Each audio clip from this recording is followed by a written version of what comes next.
Senator Roberts. Thank you. The Defence Housing Australia Amendment Bill 2025 is an admission of failure on two fronts: the housing crisis and our ability to defend ourselves. Defence Housing Australia is the agency tasked with putting a roof over the heads of our Australian Defence Force personnel, the fine people who serve all Australians. This bill will extend that mission significantly to now include housing foreign military personnel.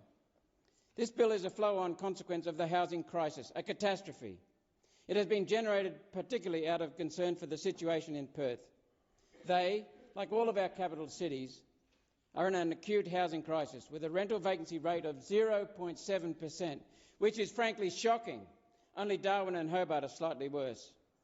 Perth is lined up to cop the brunt of foreign personnel increases related to AUKUS under Submarine Rotational Force West, which is expected to accept thousands of foreign military personnel and contractors in relation to AUKUS preparations. This bill, though, isn't just related to Perth. It extends the ability of Defence Housing Australia to house foreign personnel anywhere in the country. Concerns have been raised about Defence Housing Australia's ability to take care of our current soldiers. I want to now focus on Defence's willful, sustained, ongoing lack of care and accountability. 7 News Townsville reported on the story of Mitchell Connolly, a Townsville soldier who's been asking Defence Housing to fix black mould in his house that's been making his children and pregnant wife sick. After being ignored on all proper channels, he went to the media as a last resort and is now facing retribution for raising those complaints. And that goes to the key problem with Liberal and Labor's approach to defence. Boats and submarines and fighter jets are all important, yet the people in our Defence Force are vital, and they are spat on by the Defence upper brass. To demonstrate this point, I want to read parts of a letter from a pilot who can't return to this country because Defence will arrest him for being AWOL after they delayed approving his sick leave by a couple of days. This is from his letter to me. Dear Senator Roberts, my name is Daniel Dare, and I served for more than 11 years as a pilot in the Royal Australian Air Force. I am writing to ask for your help and to place on the parliamentary record how senior defence officials handled my case after a serious abuse of administrative power by my commanding officer.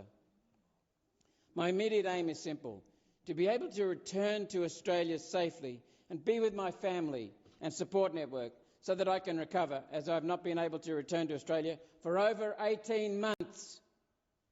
I am not seeking to excuse my conduct. I am asking Parliament to consider whether the response was appropriate, proportionate, consistent with what Defence leaders tell Australians about empathy, prevention and member well-being. Like many ADF members, I joined straight after school. I deployed in flying and non-flying roles overseas and at home, including the Middle East and support after bushfires, floods and cyclones, and worked during Operation Aged Care Assist. I am grateful for those years and for my colleagues. My concerns are not with them, but with a leadership culture that, when confronted with an avoidable problem, chose escalation over resolution and appearances over duty of care. In March 2023, after more than a decade of unblemished service, my commanding officer accused me of expressing a negative view of the squadron to another member. The allegation was based on a text message I did not write, disseminate, or even know existed. An extremely flawed fact find was conducted, which did not include interviewing me.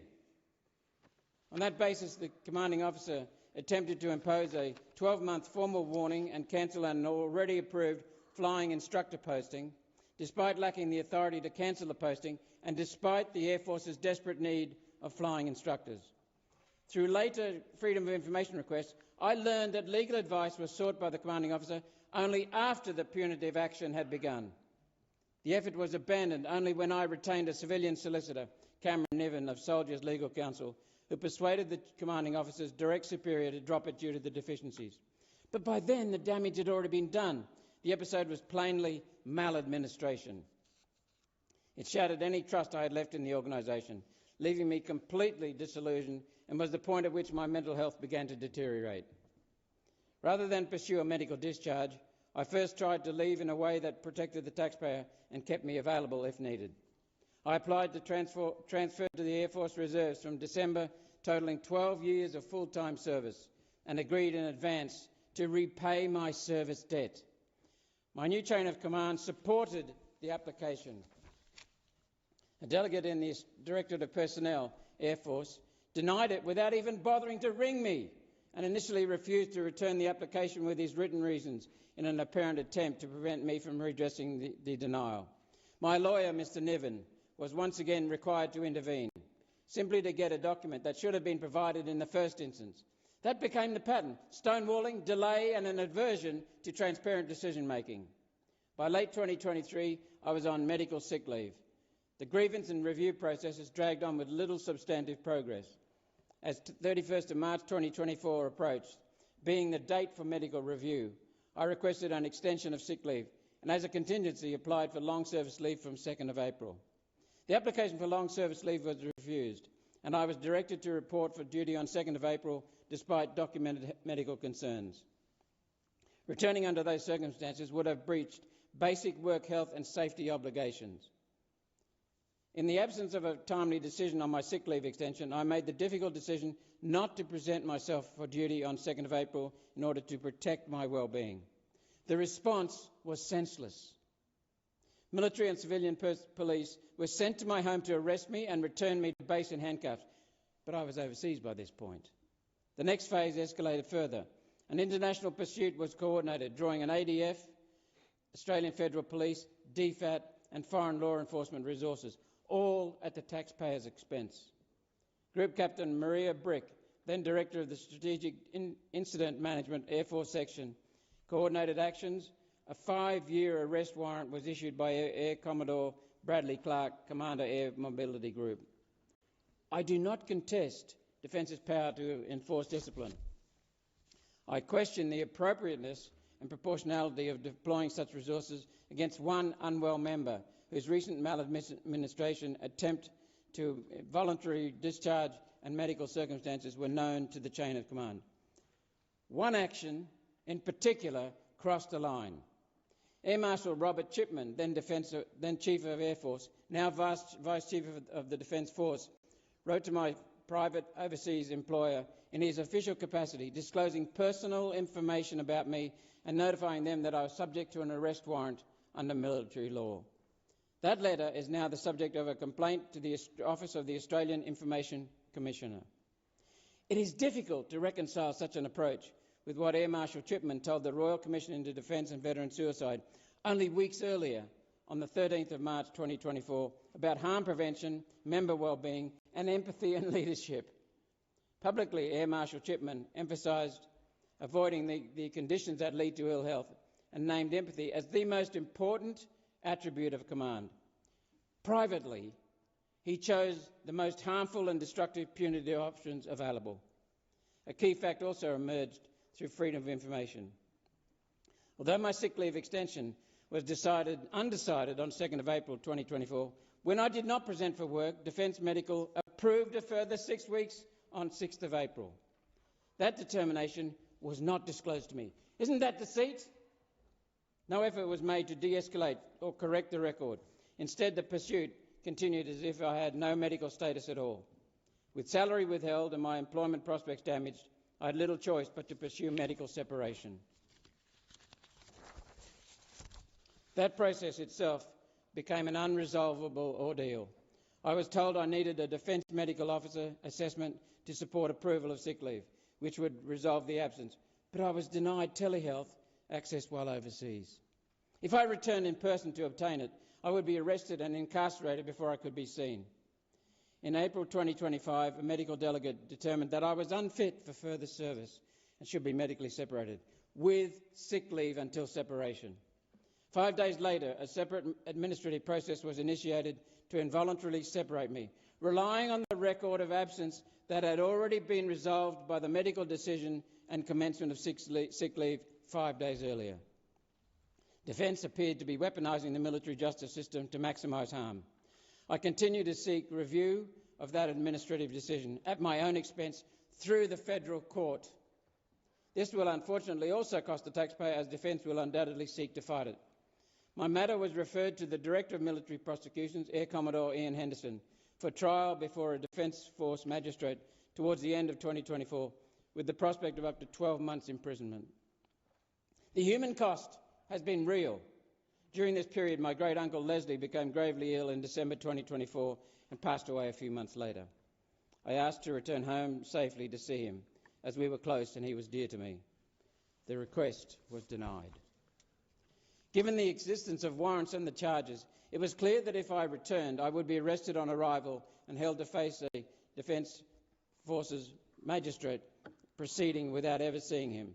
I spent Christmas alone overseas and later grieved his death, again alone and far away from family and support. I am not seeking pity. I am asking Parliament to consider what this says about the system's priorities when a member is plainly unwell and clearly trying to resolve matters lawfully. I also want to be clear about responsibility. Failing to present for duty on 2nd of April 2024 was my decision. I am not seeking to excuse it. I ask that it be seen in context. An earlier abuse of administrative power, an irrevocable breakdown of trust and disillusionment, deteriorating health, a documented medical basis for leave, documented, and a year-long pattern of escalation rather than resolution. A response that ignores medical evidence, amplifies risk, and privileges appearances over problem-solving is neither good administration nor good leadership. I've also raised a concern, currently the subject of an FOI, Freedom of Information request, that the Air Force may have interfered formally or informally with civilian hiring of ADF pilots, namely at Qantas, to manage retention issues. If true, this would mean that even those who have completed their obligations can face covert barriers to employment. This matter deserves full inquiry and formal answers. Pilots who serve their country should not be disadvantaged by secret arrangements once their service is complete. Across the period of my ordeal, I made extensive work, health and safety reports about the impact of management actions on my well-being. No less than 27 individual reports. Decisions consistently increased risk and pressure, and the cost was shifted to the member and ultimately to the taxpayer. I am not exaggerating when I say that due to how this situation was handled by Air Marshal Chipman and his subordinates, it cost the Australian taxpayer millions. On 13th of August 2025, I was discharged. In the lead-up, I asked for a short administrative extension so I would not be left without income while DVA and CSC claims were processed. This request was refused. As I write, I am navigating those claims from overseas without income after a year of withheld salary. I wrote to both Matt Keogh and Richard Marles on several occasions, seeking an intervention grounded in reasonableness. They ignored it. This is not only about one member. It is about the credibility of defence leadership before Parliament and the public. The ADF cannot rely on deterrence theatre, secrecy and maximum punishment to solve cultural problems. Strength in leadership is restraint, fairness and good judgment. When the system confuses severity for strength, it looks weak. It is weak. It wastes public money, undermines morale and deters good people from serving. It also undermines recruitment and retention by signalling that members who become both unwell or who seek a lawful exit will be treated as problems to be crushed rather than people to be supported and transitioned safely. ADF members deserve better processes than the ones I encountered. Taxpayers deserve better stewardship than funding unnecessary pursuits that serve the egos of senior officers rather than Australia's interests. The public deserves a defence organisation whose leaders model the empathy and prevention they commend in public. Yours sincerely, Daniel Dare. This is what we have to fix if we ever have a hope of defending ourselves and housing our defence forces. We have to take care of the Australians who choose to put their life on the line and wear the flag on their shoulder.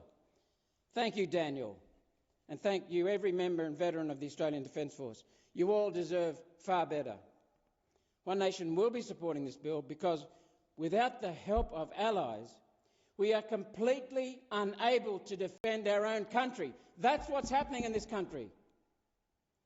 We need a sovereign defence capability, and that starts with valuing our members. Care, not systematic abuse. Accountability, not bullying to cover up. Honouring Australian values, starting with mateship, fair go and being fair dinkum. All we want is some fairness and integrity and truth. Thank you.